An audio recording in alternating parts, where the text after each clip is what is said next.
My wife bought 2 identical wedding dresses, but we only had one small ceremony. It wasn't the dresses, not really, not at first. It was the why. That's what gnaws at you, you know? The unspoken thing, the thing you can't quite pin down, but you feel in your gut, like a cold stone you've swallowed. And hey, before we dive too deep into this, if you're finding yourself drawn into this story, really connecting with it, do me a solid, all right? Hit that subscribe button. Seriously, it helps us keep these raw, honest stories coming. And while you're there, give it a like if it's hitting you the right way. Share it with anyone you think might understand, and definitely drop a comment. Let me know what you think, what you do, whatever's on your mind. Your feedback is what makes this whole thing worthwhile. So, the dresses. Sarah, my Sarah. We were supposed to be a team, a unit, right? That's what you sign up for. Build a life, weather the storms, celebrate the wins. We've been together 5 years when we decided to tie the knot. 5 solid years. Not some whirlwind romance where you're blinded by passion and rush into things. We knew each other, or so I thought.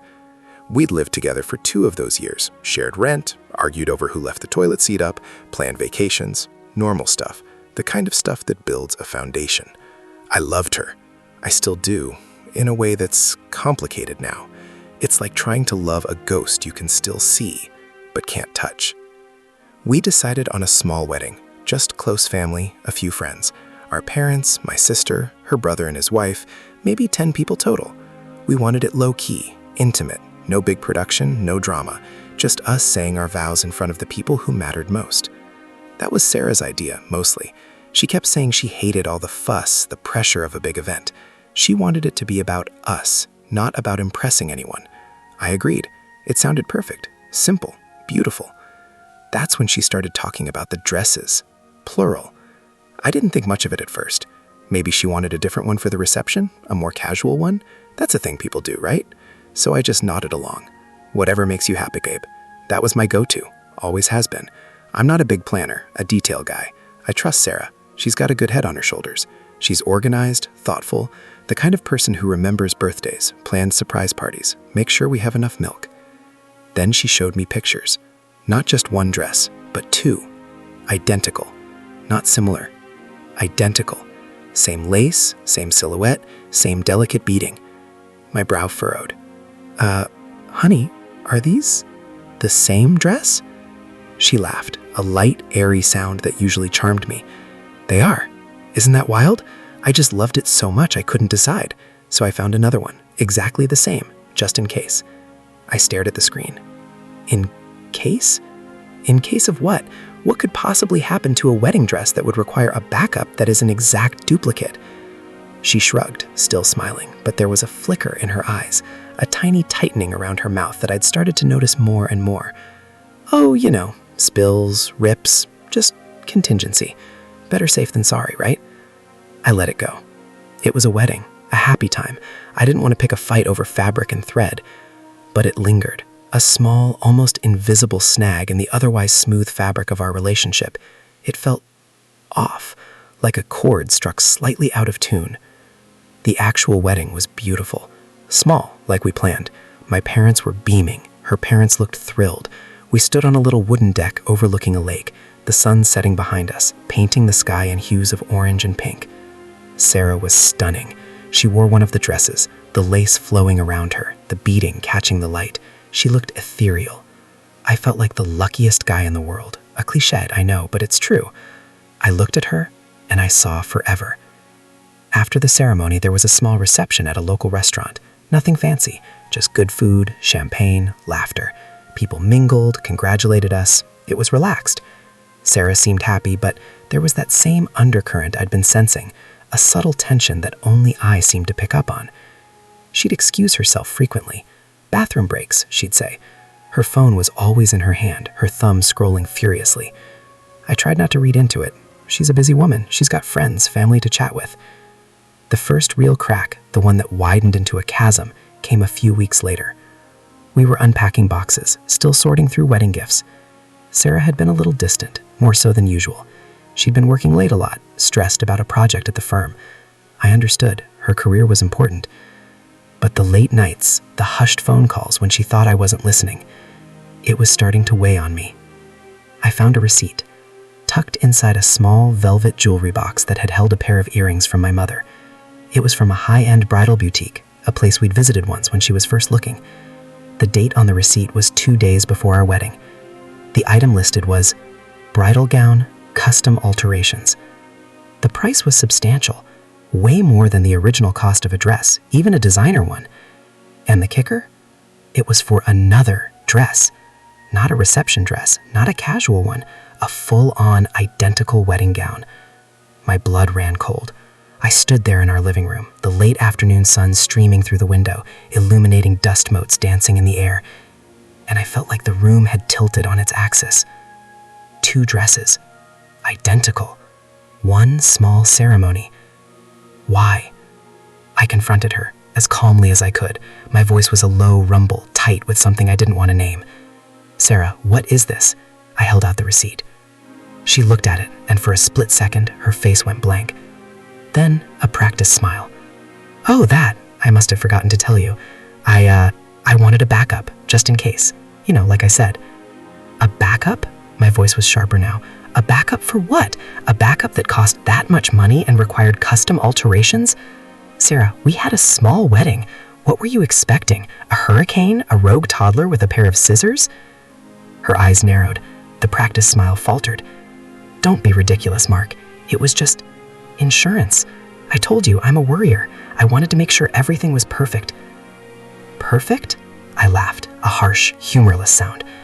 "Perfect is having one beautiful dress, Sarah, not 2 identical ones that cost a fortune and are hidden away in some closet. Where is it? The second dress?" She hesitated. "It's in storage." "Storage? You put a wedding dress in storage?" The absurdity of it was crushing me. "Why would you do that? What are you not telling me?" The air in the room grew thick. Her jaw tightened. "Nothing. I'm not telling you anything. It's my dress, Mark. I bought it. I can do what I want with it." That was the first time she'd ever spoken to me like that, like I was an outsider, an inconvenience. The trust, the easy camaraderie we'd built over years, fractured. It wasn't just the money or the secrecy, it was the implication. The feeling that she had a whole other life, a whole other plan that I wasn't privy to. Over the next few weeks, the suspicion festered. Every late night, every hushed phone call, every time she'd flinch when I touched her shoulder. It all seemed to point to something I couldn't quite grasp. I started checking her phone when she was asleep. I know, terrible, but I was drowning in a sea of unanswered questions. And what I found, it was a knot of tangled threads, none of them making sense, but all of them pointing in the same direction. There were texts, vague, cryptic exchanges with someone named Alex. It was never anything explicit, no direct confessions of infidelity, but there were phrases like, "Can't wait to see you," and "Thinking of you," and a particularly chilling one that read, "Don't worry about the date, it's all handled." Handled? What was handled? The second dress? I dug deeper. I found a saved voicemail, Alex's voice, deep and resonant. He was talking about a booking, a date, a specific date. It was the date of our wedding. He was talking about the dress, about how it looked on her, about how he couldn't believe she'd done it. Done what? Worn the dress, or bought the second one? The pieces started to coalesce into a horrifying image. The 2 dresses, the identical nature of them, the small ceremony, the late nights, the secrecy. It wasn't about a backup dress for a spill. It was about a different kind of wedding. A wedding she'd planned, or at least considered, with someone else. And she'd bought the second dress for that, for him. But then why marry me? Why go through with our small, intimate ceremony? Was I a consolation prize? A placeholder? The guilt of even thinking that was a physical weight in my chest. I loved her. I truly did. I still do. But that love was now tangled with a bitter, acidic confusion. One evening, Sarah was out. She'd said she was meeting a friend for drinks. Her phone, which he'd been glued to for weeks, was on the coffee table. A notification popped up, a photo message. Curiosity and a growing sense of dread propelled me. I unlocked her phone. I knew her passcode, of course. We'd shared everything, or so I thought. The photo was him, Alex. He was handsome in a rugged, effortless way. He was smiling, a genuine, relaxed smile, nothing like the forced pleasantries I sometimes saw on people's faces at work. He was wearing a suit, and in the background, blurred but distinct, was a small, elegant wedding chapel. And there, draped over a chair, was a wedding dress. My breath hitched. It was the same dress, the one Sarah had worn, the one she'd bought 2 of. I scrolled back through the messages with Alex, the photos. There were more. Pictures of them together, laughing, holding hands, intimate moments. And then, a series of photos that made my stomach churn. Photos of Sarah, not in our wedding dress, but in the second identical one. She was standing next to Alex, beaming, a ring on her finger. It looked like another wedding, a wedding that had happened before ours. The receipt, the second dress, the late nights, it all clicked into place with a sickening thud. She hadn't bought 2 dresses for contingency. She'd bought one for me and one for him, and then she'd married him. Or had she? The dates were blurry, the texts were ambiguous. Was she married to him, or was she planning to be? Had she just gone through with it with him at the same time she was planning to marry me? My mind reeled. The implications were monstrous. Who was Alex? Was he her secret lover, her fiancé, her husband? Had she been playing me all along? The small wedding, her insistence on intimacy, was it all a cover? I sat there, the phone in my hand, the weight of her betrayal, of my own naivete, crushing me. The sun had set, plunging the room into shadow. The silence was deafening, broken only by the frantic thumping of my own heart. I looked at the picture of Sarah, radiant, standing next to Alex, and I couldn't reconcile the woman in that photo with the woman I thought I knew, the woman I'd promised my life to. The image of her, in that identical dress, not beside me, but beside him, was seared into my brain. I felt a cold dread creep up my spine, a premonition of a truth so ugly, so devastating, that I wasn't sure I could survive it. And then, I saw another photo, a recent one, timestamps just yesterday.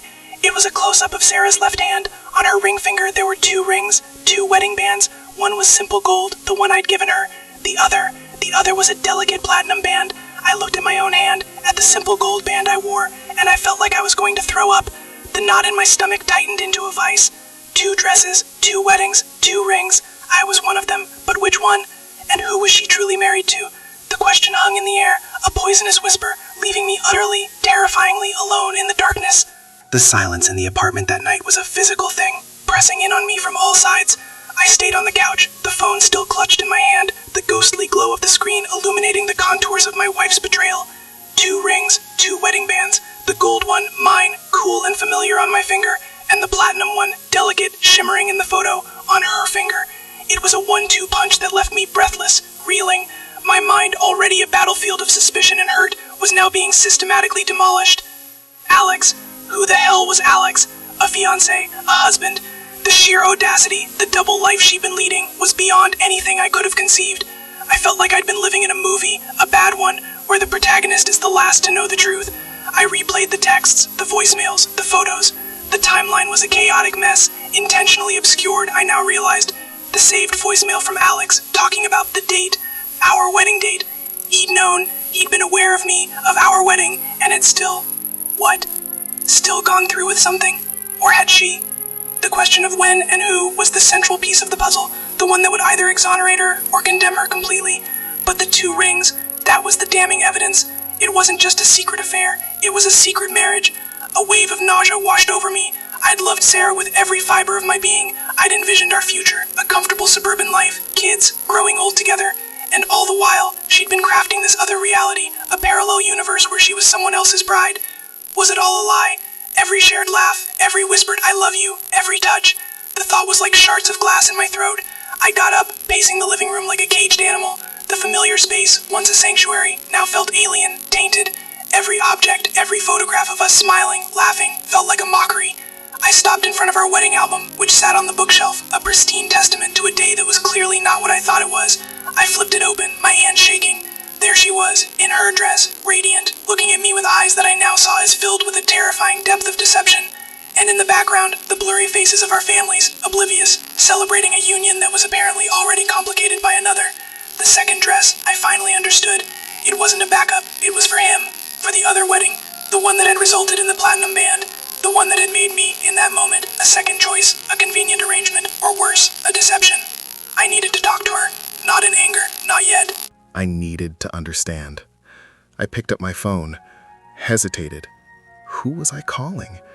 The wife I thought I knew, or the stranger who was keeping this monumental secret? I dialed her number, my heart pounding a frantic rhythm against my ribs. It went to voicemail, of course. She was out, meeting a friend for drinks. Or was she meeting Alex? The thought sent a fresh wave of ice through my veins. I sat back down, the darkness of the room amplifying the turmoil inside me. Sleep was impossible. My mind churned with scenarios, with accusations, with a desperate, primal need for an answer. Was she planning to leave me? Was this all leading up to a reveal? Or was she content to live this double life indefinitely, playing both sides? The idea of her having a second husband, a real husband, was almost unbearable. Around 3 a.m., I heard the key in the lock. Sarah. She'd come home. I stayed on the couch, hidden in the shadows, my muscles tensed, ready. She came in quietly, her movements soft, almost furtive. She went into the kitchen, poured herself a glass of water, and then headed towards our bedroom. I could hear the faint click of the door closing. She was trying to be silent, trying not to wake me. But I was wide awake, my senses heightened, my entire being focused on her. I stood up, walked to the bedroom door, and pushed it open slowly. She was already in bed, the covers pulled up to her chin, her eyes wide in the dim light of the bedside lamp. She looked startled, and for a brief moment I saw that flicker of fear again, the one I'd noticed when I questioned her about the second dress. "Mark, what are you doing up?" Her voice was hushed, a little shaky. I walked into the room, my gaze fixed on her face. I didn't say anything for a long moment, just let the silence hang between us, thick with unspoken accusations. She shifted under the covers, her eyes darting nervously around the room, avoiding mine. "Where were you?" I finally asked, my voice low and steady, betraying none of the storm raging inside me. "I told you, I was out with Jessica. We grabbed a drink after work." Her answer was too quick, too rehearsed. Jessica was one of her oldest friends, a reliable alibi, but the desperation in her tone was palpable. "Did you have a good time?" I walked over to the dresser, my eyes scanning the surface. Her purse was there, but her phone was missing. Of course, she'd have it with her. I picked up a small, unopened package that had been sitting there. A new lipstick. It wasn't hers. Sarah never bought a lipstick and left it unopened. "It was fine," she said, her voice barely a whisper. "I'm tired." I turned around, facing her again, and held out the package. "Whose is this?" Her eyes widened slightly, a flicker of panic crossing her features. "Oh, that. I picked it up for Jessica. She mentioned she needed it." "Jessica," I repeated, my voice flat. "You're buying Jessica lipstick at 3 in the morning and leaving it on your dresser." It was a weak lie, and we both knew it. She bit her lip, her gaze dropping to the duvet. "It's not a big deal, Mark. I just forgot to give it to her." I took a deep breath, gathering myself. This was it, the moment of truth. I walked over to the side of the bed, sat down, and looked directly into her eyes. "Sarah," I said, my voice softening, trying to reach the woman I thought I loved. "We need to talk about Alex." Her face drained all color, her eyes wide and filled with a fear that was no longer masked by pretense, stared at me. Her mouth opened, but no sound came out. It was a confession in itself, a silent admission that I had stumbled onto something I wasn't supposed to see. "I saw the photo, Sarah," I continued, my voice hardening with each word. "I saw the second dress, and I saw the rings. 2 rings, Sarah. 2 wedding bands. What the hell is going on?" Tears welled up in her eyes, but they didn't fall. She looked trapped, cornered. "Mark, please. It's not what you think. Isn't it?" I challenged, the anger I'd been suppressing starting to bubble to the surface. "Because from where I'm standing, it looks like you're married to 2 men, and one of them is me. So tell me, Sarah, tell me right now, who is Alex, and who are you married to?" She squeezed her eyes shut, a sob racking her body. The silence stretched, each second an eternity. The uncertainty, the sheer, gut-wrenching confusion of it all was almost unbearable. Was she crying from guilt, or from fear of being caught? Finally, she opened her eyes, her gaze unfocused, distant. He's my husband, Mark. The words hit me like a physical blow. My breath caught in my throat. Husband. The word echoed in the quiet room. A death knell to everything I thought we were. It wasn't a fling. It wasn't a mistake. It was a marriage. A legal, binding marriage. And I was the other one. He's your husband, I repeated, the words tasting like ash in my mouth. My voice was raspy, barely a whisper. But we're married. We got married 3 months ago. She shook her head, tears now streaming down her face. No, Mark. No, we didn't. Not really. The implication was staggering. A sham wedding. Ours. Had she gone through with our ceremony knowing she was already married? Had she brought me into her deception? I stood up, the floor feeling unsteady beneath my feet. My mind was a whirlwind of impossible thoughts. What do you mean? Not really, I demanded, my voice rising. The carefully constructed calm shattered. We said vows. We signed a marriage license. We had a ceremony. That's a wedding, Sarah. She looked up at me, her face a mask of anguish. It was a ceremony, Mark. A beautiful ceremony. But Alex and I, we were married a year ago, in Vegas. It was impulsive, stupid. We were young, and we thought it was the right thing to do. Vegas, a year ago, a different groom, the 2 dresses, the 2 weddings. It all started to make a horrifying kind of sense. She'd married Alex in a spur-of-the-moment elopement, a drunken decision, and then, for some unfathomable reason, had decided to marry me too. The second identical dress was for that wedding, the one with Alex, and the rings, the 2 rings, were not a symbol of a complicated affair, but of a clandestine, ongoing bigamy. I stared at her, my mind struggling to process the enormity of what she was telling me. She was a married woman, to him, Alex, and she had married me. I was her secret, her double life. The sheer betrayal was so profound, so absolute, that I felt a strange detachment, as if I were watching this unfold from a distance. The pain was there, a dull, throbbing ache, but it was overshadowed by a chilling clarity. So, I said, my voice dangerously quiet, so, our wedding, the one I thought was the most important day of my life, it was a lie. You married me, while you were already married to someone else. She nodded, unable to speak, tears continuing to fall. And the second dress, I pressed on, needing to hear it all, to strip away every last shred of illusion. Another nod, and you let me believe. I trailed off, the words catching in my throat, the sheer, unadulterated humiliation of it. I was the placeholder, the decoy, the man she married on the side. A strange calm began to settle over me, the calm of utter devastation. It was the realization that there was nothing left to salvage, no misunderstanding to clear up, no secret to unravel. The truth, as ugly and painful as it was laid bare. She had a husband, and I had been a fool. So, what now, Sarah? I asked, my gaze never leaving hers. What do we do now? Her eyes widened, a flicker of something akin to hope, or perhaps just desperation appearing in their depths. Mark, I can fix this. We can fix this. I'll talk to Alex, I'll divorce him, and then we can be properly married, just you and me. The offer hung in the air, a desperate plea. Divorce Alex? And then what? Marry me properly? As if that would erase the past 3 months, the deception, the utter violation of trust? As if the foundation we'd built wasn't now riddled with termites? Divorce him? I echoed, a bitter laugh escaping me. And what about me, Sarah? What am I? A consolation prize? A backup plan for when your first marriage doesn't work out?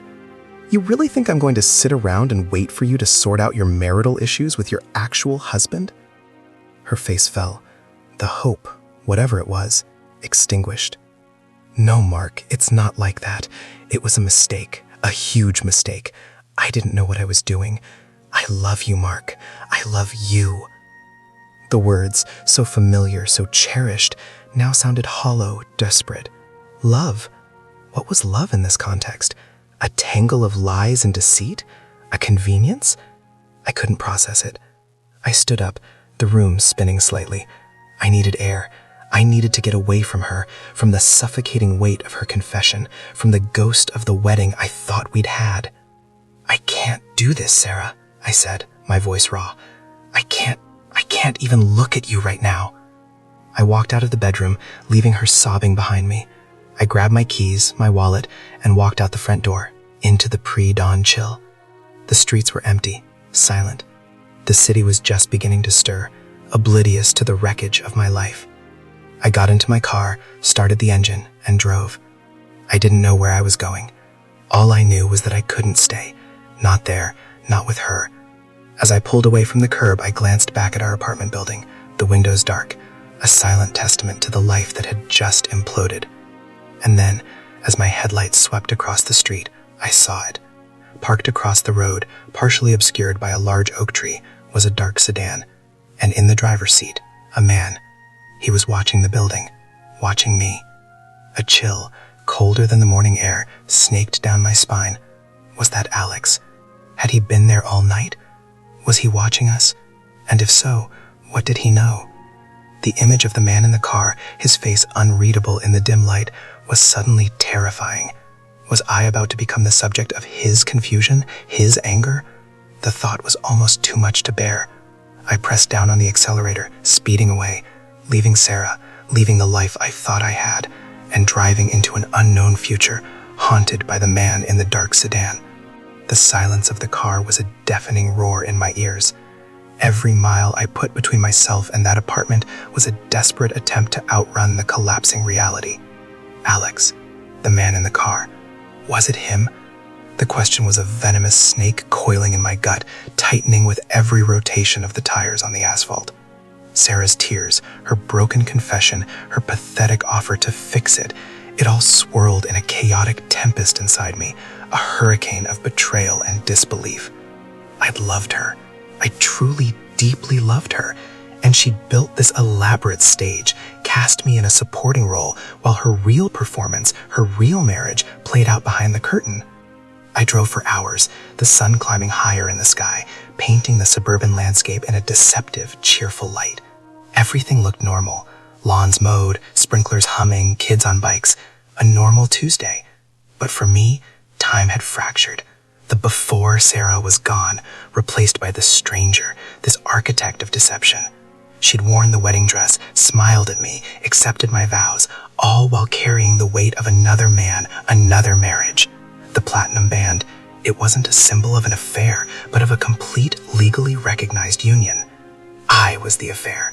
I was the illicit subplot. My phone buzzed, a harsh, insistent sound that made me flinch. Sarah's name flashed on the screen. I stared at it, my thumb hovering over the decline button. What could she possibly say now? Oops, sorry, I'm married to someone else. Can we try this again? The thought was so absurd, so grotesque, it almost made me laugh. A hollow, humorless sound that died in my throat. I let it go to voicemail. I couldn't bear her voice. Not yet. Maybe not ever. The further I drove, the more the specifics of her confession began to unravel, each detail a new stab wound. Vegas, a year ago, impulsive, stupid. That was her rationalization. Not remorse, not deep shame, but a casual dismissal of the entire foundation of our relationship. Did she even understand what she'd done? Did she realize she hadn't just broken my heart, but obliterated my entire sense of reality? I'd been so proud of our wedding, so sure of our future. The carefully chosen venue, the vows I'd written myself, pouring my soul onto paper. All a performance, a charade she'd willingly participated in. And the second dress, the identical custom-made dress. I'd seen the photos. She looked so happy, so genuinely radiant. Was that happiness for me? Or was it the thrill of her elaborate deception, the secret knowledge that she was playing a dangerous game and so far winning? I remembered her family, her friends, their tearful congratulations, their joyous celebrations. They had no idea they were celebrating a lie. I had no idea. The image of the man in the car kept replaying in my mind. Was it Alex? Was he there, lurking, observing? Had he known about me? The possibility sent a fresh wave of dread through me. Had he watched Sarah marry me? Had he been there that night waiting for me to leave so he could claim his rightful place?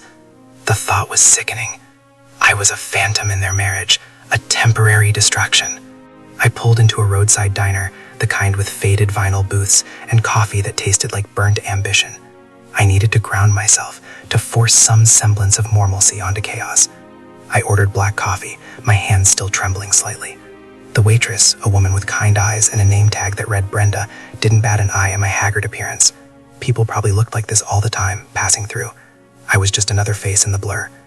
As I nursed the bitter coffee, I started to piece together the timeline in my head. If they married a year ago, and our wedding was 3 months ago, that meant she'd been married for almost 9 months before she even said, "I do" to me. 9 months.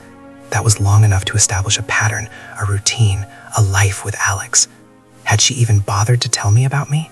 Or was I just a secret he'd agreed to keep? The scenarios that flooded my mind were all equally devastating. The anger, which had been a simmering rage beneath the surface, began to boil over. It was a primal, destructive force. I wanted to scream, to shatter something, to make the world acknowledge the monumental wrong that had been done to me. But here, in this quiet diner, surrounded by strangers, I was just a man with a broken heart and a steaming cup of coffee. I finally picked up my phone again. This time, I didn't hesitate. I scrolled through my contacts, my finger landing on her name, Sarah. I hesitated for a millisecond, then pressed call. It rang and rang.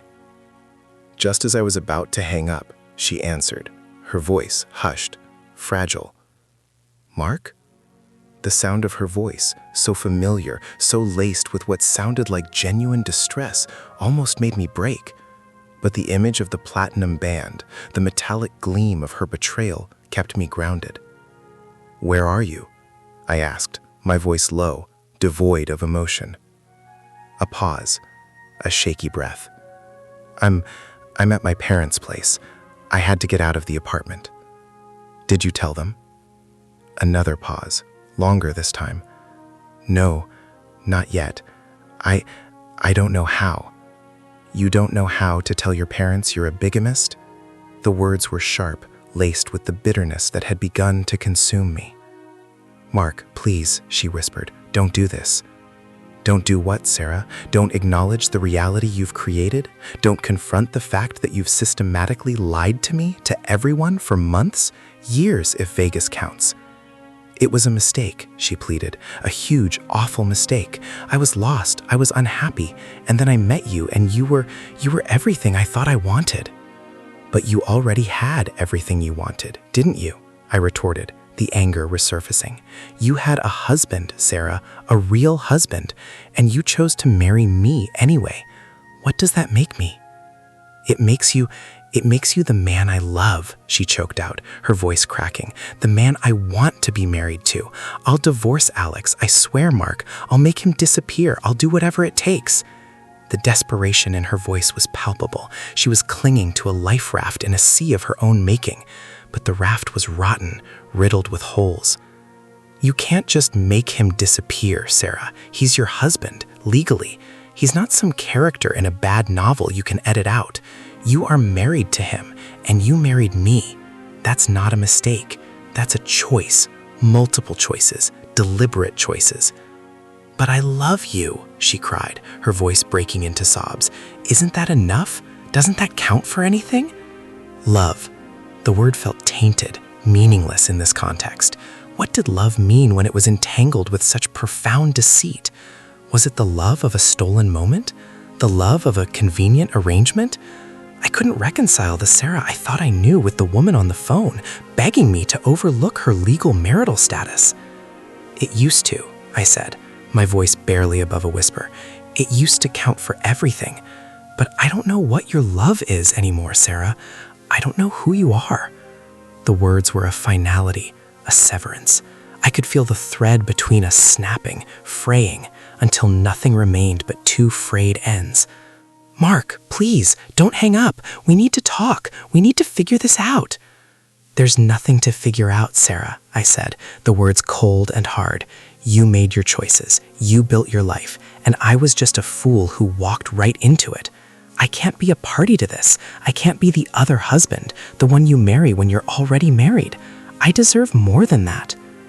I took a deep breath, the stale diner air doing little to clear my head. "I'm driving. I'm not coming back. Not to the apartment, not to you." "Where are you going?" Her voice was a desperate plea, laced with panic. "I don't know," I admitted. Somewhere real. Somewhere that isn't built on lies." I could hear her crying on the other end, ragged, broken sobs. It was the sound of a life unraveling, my life and hers. "Goodbye, Sarah." I hung up before she could respond. The silence in the car was no longer a roar, but a hollow ache. I felt drained, hollowed out. The anger had receded, leaving behind a vast, empty landscape of grief and regret. Regret for the time I'd wasted, for the trust I'd blindly given, for the future I had so firmly believed in, now nothing more than a ghost. I spent the next few days in a haze, drifting from one cheap motel to another, the unfamiliar surroundings offering little solace. Every time my phone buzzed, my heart leaped into my throat, a frantic, hopeful spasm, only to sink again when it was a generic notification or an unknown number. I was a ghost myself, haunting the edges of a life that had been snatched away. I thought about Alex, the man in the car. Had he been watching? Had he known about me all along? The idea was both terrifying and, in a twisted way, almost liberating. He had the courtesy of being the legitimate husband. He had the ring that actually meant something in the eyes of the law, the vows that were supposed to be binding. I had nothing but a beautiful, painful memory and a wedding album full of lies. The raw, visceral pain of betrayal was something I'd never experienced before. It wasn't just sadness. It was a violation of my very being. It was the realization that the person I had shared my deepest secrets with, the person I had envisioned my entire future with, had been living a dual existence, and I had been a pawn in her game. The emotions were a suffocating blanket. Guilt for being so naive, anger at her deceit, confusion about how this was even possible, and a deep, aching sorrow for the love that had been extinguished before it could truly blossom. I knew I couldn't keep running forever. Eventually, I'd have to face the world again, to rebuild, to find a way to exist in a reality that no longer included Sarah in the way I had imagined. But the scars would remain, a permanent reminder of the delicate nature of trust and the devastating consequences of unchecked deception. The thought of love, of ever opening myself up to someone again, felt like an impossible dream, a cruel joke. One evening, sitting in a diner in a town I'd never heard of before, staring out at the neon glow reflecting off the wet pavement, I saw my reflection in the window. It was a stranger's face, etched with a weariness that went soul deep. The man who had walked into that apartment a week ago was gone, replaced by this broken shell. I picked up my phone, not to call Sarah, not to check for messages, but to delete her contact. It was a small act, insignificant in the grand scheme of things, but it felt like a monumental step, a final severing. I knew I would never forget her. The image of her, radiant in her wedding dress, the echo of her laughter, the feel of her hand in mine, these would forever be etched into my memory. But the love, the romanticized version of it, was gone, replaced by something harder, something more realistic. The kind of understanding that comes only from having your world shattered into a million pieces. The road ahead was long, and the path unclear. There were no easy answers, no magic words to mend a broken heart or erase a profound betrayal. There was just the quiet, steady ache, the residue of a love that had been poisoned at its source. I took a slow, deliberate sip of my coffee. It was still bitter, still tasted of something burnt, but tonight, it felt different. It felt like the taste of survival, the taste of a new beginning, however unwelcome. The world outside the diner window hummed with a life I had to rejoin, a life that would have to be built from the ground up on a foundation of hard-won, solitary truth.